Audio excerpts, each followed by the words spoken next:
அஸ்ஸலாமு அலைக்கும். Hi friends. Thursday afternoon lunch prawn தான் வாங்கியிருந்தோம். இதை வச்சு உருண்டை குழம்போ கட்லெட் செய்யலான்னு சொல்லி தான் பிளானு. ஆக்சுவலாக எங்கள் அம்மா இதில் என்ன சொன்னாங்கன்னா, ப்ரானில் கட்லெட் மட்டும் தான் செய்யணும், மட்டன் பீஃபில் தான் உருண்டை குழம்பு செஞ்சால் நல்லாயிருக்கும் அப்படின்னாங்க. ஆனால் ப்ரான்லையுமே நல்லா தான் இருந்துச்சு. இது செய்கிறதுக்கு நம்மளுக்கு தேவையான பொருள் வந்து வெங்காயம், தேங்காய், பட்டை, லவங்கம், கொத்தமல்லி, பச்சை மிளகா, தேவையான அளவு எறா, மஞ்சத்தூள், மிளகாய்த்தூள், உப்பு. அவ்வளோதான் நம்மளுக்கு தேவையான பொருள்.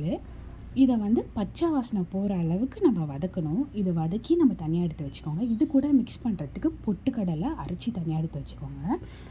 அதுவுமே இந்த நம்ம வதக்கி வச்சுருக்கோம்ல, அதையும் அரைச்சி ரெண்டுமே மிக்ஸ் பண்ணணும். ஏன் அப்படின்னா, நம்ம அந்த பேட்டர் வந்து அந்த வதக்குனது வந்து கொஞ்சம் தண்ணியாக இருக்கும். அதனால் இது கூட மிக்ஸ் பண்ணும்போது நம்மளுக்கு ஒரு வடை தட்டி போடுற அளவுக்கு ஒரு கன்சிஸ்டன்சி கிடைக்கும். ஸோ அதனால் நம்ம அதை ஆட் பண்ணுறோம்.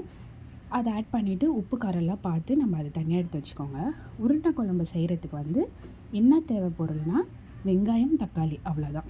ஒரு கடாயில் எண்ணெய் விட்டு வெங்காயம் போட்டு நல்லா வதங்கினதுக்கப்புறம் இஞ்சி பூண்டு பேஸ்ட்டு, தக்காளி போட்டு நல்லா வதக்கிக்கோங்க. இது கூட வந்து நம்ம என்ன ஆட் பண்ண போகிறோம்னா தேங்காய் அரைச்சி ஆட் பண்ண போகிறோம். வெங்காயம் தக்காளி வதங்கினதுக்கப்புறம் தேவையான அளவு மஞ்சத்தூள், மிளகாய்த்தூள், தனியாத்தூள் ஆட் பண்ணிக்கோங்க.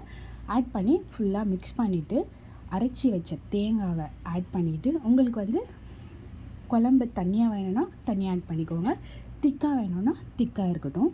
அதுக்கேற்ற மாதிரி ஆட் பண்ணிவிட்டு உப்பு காரெல்லாம் செக் பண்ணி நல்லா கொதி வரும்போது சைடில் வந்து நம்ம அந்த பேட்டர் செஞ்சு வச்சுருக்கோம்ல, அதை வந்து உருண்டை பண்ணி வறுத்து எடுத்துக்கணும்.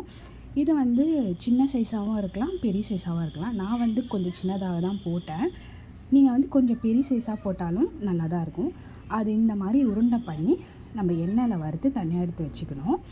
இந்த குழம்பு கொதி வந்ததுக்கப்புறம் நல்லா கொதி வந்து அந்த பச்சை வாசனை எல்லாமே போனதுக்கப்புறம் நம்ம இங்கே வறுத்து வச்சுருக்கோம்ல உருண்டை, அது வந்து குழம்புல போட்டு கொத்தமல்லி தூவி ஒரு கொதி வந்ததுக்கப்புறம் ஆஃப் பண்ணிட்டீங்க அப்படின்னா உருண்டை குழம்பு ரெடி.